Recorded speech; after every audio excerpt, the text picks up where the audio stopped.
Well, greetings to you.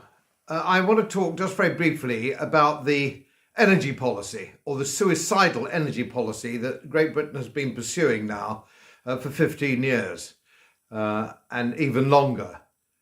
I was on the Environment Committee in the European Union, and I've never heard so much nonsense talked in all my life. There are 10,000 researchers in all for the European Parliament when I was there, and I threw open a challenge to all researchers of every political party in every country if they could show me any correlation between atmospheric carbon dioxide and temperature and weather.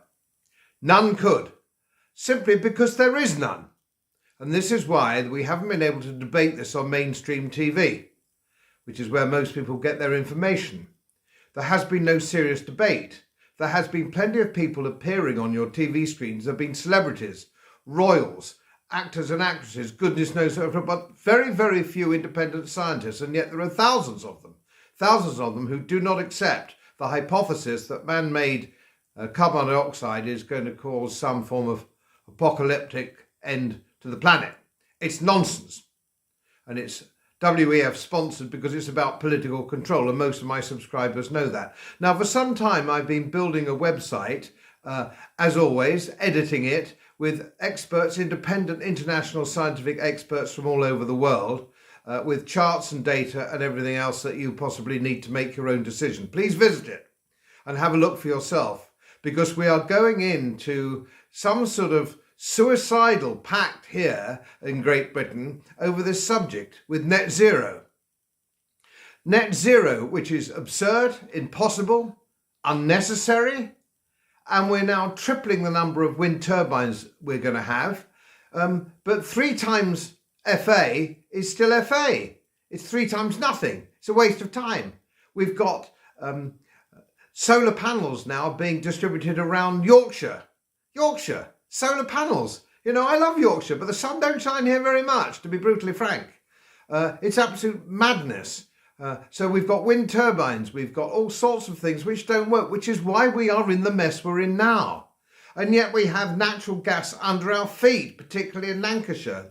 Thank goodness there's some point in Lancashire, but there's loads and loads and loads of gas that we could have.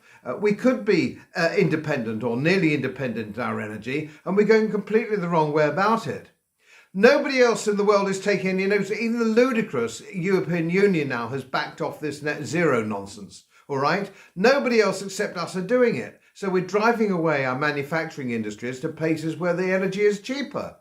It's crazy, and it's very, very difficult not to understand or believe what is happening, and Neil Oliver believes it, that this is quite deliberate to destroy the country. There can be no other rational explanation that somebody or our government or somebody behind our government wants to destroy this country's economic future. I don't know. Have a look at my website and see what you think.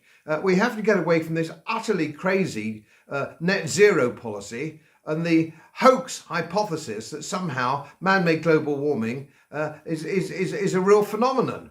Have a look at it, make yourself educated, and take issue with your children when they come back from school and they've had this nonsense peddled to them. Put them onto my website to look at lots of lovely coloured graphs, and they can find out for themselves that they're being conned. Everybody's being conned. It's a disgrace, and it will end in tears. As most of you know, my work is very heavily independently research based. And I get my information from all over the world. It would help if you press the subscribe button and the little bell next to it, because the more subscribers I have, the more likely it is that international independent research institutes will share their material with me. It's most helpful, and then of course I'll automatically share it with you. So, surprise, won't cost you anything. Thank you very much.